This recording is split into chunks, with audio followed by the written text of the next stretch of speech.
Hello friends, आपका बहुत बहुत स्वागत है हमारे यूट्यूब चैनल लेटेस्ट इन्फॉर्मेशन पे। आज के वीडियो में हम लोग पैथोलॉजी एंड जेनेटिक्स जो बीएससी नर्सिंग सेकेंड ईयर के चैप्टर्स है, सब्जेक्ट है, तो उसके बारे में हम लोग डिस्कशन करेंगे। तो पहले हम लोग पैथोलॉजी सब्जेक्ट का डिस्कशन कर लेते हैं।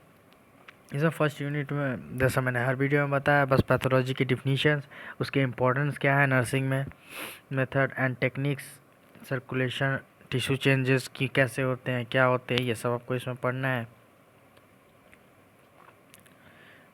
वास्कुलर चेंजेस, ये सब आपको इसमें टॉपिक को कवर करना है। फर्स्ट यूनिट में आपको सेलुलर ग्रोथ भी पढ़ना है। इसमें पहले आप पढ़ने से पहले आप सेल्स टॉपिक को अच्छे से पढ़ लेना, और कैंसर सेल कैसे, नॉर्मल सेल कैसे डेवलप्ड होते हैं, कैसे डिस्ट्रॉय होते हैं, किस मेडिसिन से डिस्ट्रॉय होते हैं, वो तो आप फार्माकोलॉजी में पढ़ोगे। और इसमें कैसे फॉर्म होके डिस्ट्रॉय होते हैं, मेडिसिन की क्या यूजेस है, आपको वो पढ़ना होगा। जैसा कि इसमें आपको पैथोलॉजी, फिजियोलॉजी एंड जेनेटिक्स, ये तीनों एक ही सब्जेक्ट होते हैं। जैसे कि एग्ज़ाम में जब आएगा तो ये तीनों एक ही में आएगा, सिर्फ 75 मार्क्स के अंडर में ही ये तीनों आएंगे। तो ये तीनों अलग अलग नहीं है, एक ही बार इन तीनों का एग्ज़ाम होता है, एक ही क्वेश्चन पेपर में इन तीनों के क्वेश्चंस अटैच होते हैं।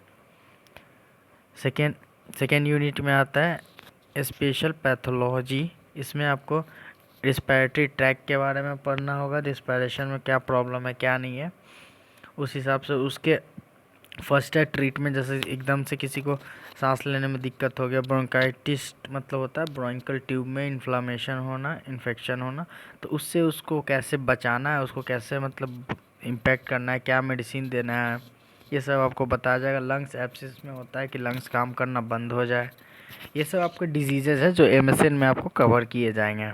निमोनिया हो गया, ये सब आपको एमएसएन में कवर किए जाएंगे, ठीक है। फिर आता है कार्डियक वास्कुलर, ये सब जैसे मैंने वो पैथोलॉजी में आपको बताया कि कौन से सब्जेक्ट में, जैसे कि आपको कौन से सिस्टम में कौन कौन से ड्रग्स यूज़ करने हैं, आपको पैथोलॉजी में बताया जाएगा, फार्माकोलॉजी में बताया जाएगा। और पैथोलॉजी में आपको मतलब कि इनके क्या क्या इम्पैक्ट पड़ते हैं बॉडी में, और इससे मतलब क्या क्या प्रोसेस से इससे हम लोग बच सकते हैं, बचाव जो होता है वो इसमें बताया जाएगा आपको पैथोलॉजी में। और फार्माकोलॉजी में उसके ड्रग्स बताए जाते हैं, और एमएसएन में उसके फंक्शन, ड्रग्स, साइड इफ़ेक्ट वगैरह ये सारे कुछ एमएसएन में बताए जाते हैं। तो आप इससे समझ जाइए कि एमएसएन मतलब मेडिकल सर्जिकल नर्सिंग, ठीक है।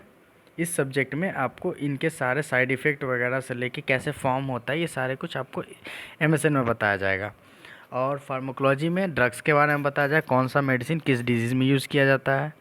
और पैथोलॉजी में आपको उनके फंक्शंस, और ये मतलब कि ये डिजीज़ होने के बाद पेशेंट को क्या इम्पैक्ट पड़ेगा, उसकी फ़र्स्ट ट्रीटमेंट क्या होंगे, ये सब आपको इसमें बताया जाता है, ठीक है।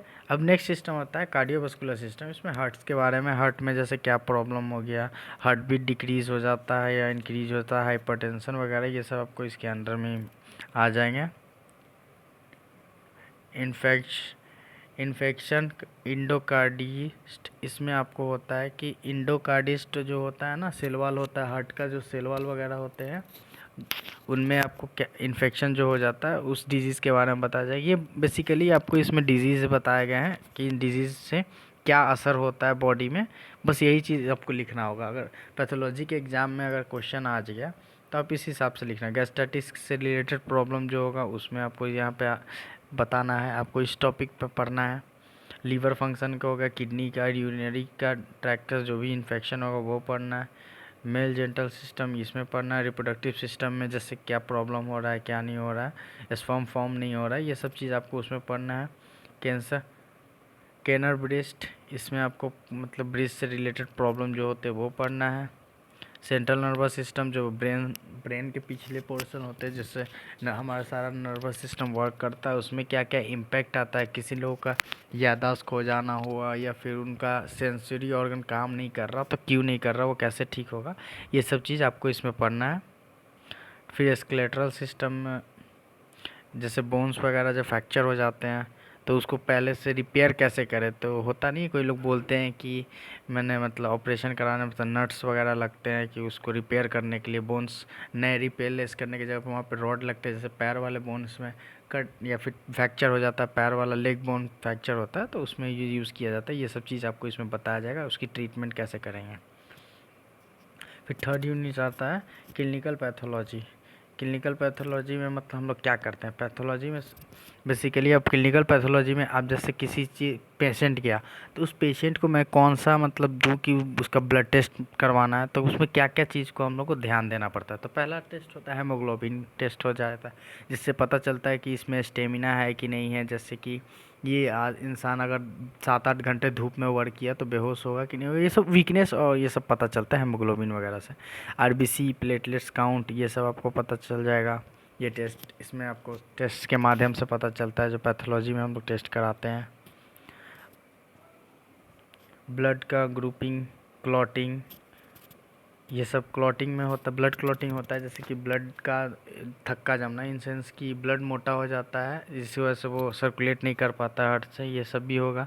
ब्लड केमिस्ट्री इसमें होता है कि ब्लड के कंपाउंड्स रिएक्ट कर जाते हैं, किसी इन्फेक्टेड हो जाते हैं, तो वो सब आपको इसमें बताया जाएगा। अदर ब्लड टेस्ट, और भी बहुत प्रकार के ब्लड टेस्ट होते हैं, तो वो सब आपको इसमें पढ़ाया जाएगा, बताया जाएगा क्या क्या टॉपिक है। फिर फोर्थ यूनिट में आपको आता है examination of body cavity fluid. Body में जितने टाइप्स के फ्लूइड होते हैं, क्या होते हैं क्या नहीं होते, ये सब आपको इसमें बताया जाएगा। बस आप इतना जान लो, डीपली पढ़ लेना, क्योंकि ये सब थ्योरी बेस्ड है। अगर आपको थ्योरी पता रहेगा तो आप इसको एग्ज़ाम में अच्छे से डील कर पाओगे। थ्योरी बस आपको अच्छे से पता होना चाहिए। यूरिन एंड फेसेस, इसमें आपको यूरिन से रिलेटेड बताया जाएगा। Physical characteristics, analysis, culture and sensitivity. Faces में आपको बताया जाएगा। ये सब चीज़ आपको बस सिर्फ दो टॉपिक है, ज़्यादा बड़ा टॉपिक ये सब नहीं है, सब छोटे छोटे टॉपिक हैं। बस आप कॉन्सेप्ट क्लियर कर लेना, समझ लेना, आप अपने लैंग्वेज में इंग्लिश में ही आप पेपर दे सकते हो। ठीक है, तो चलिए video, thank you for watching. और अगर आपको नेक्स्ट वीडियो आपको जेनेटिक्स के टॉपिक पे मिल जाएगा।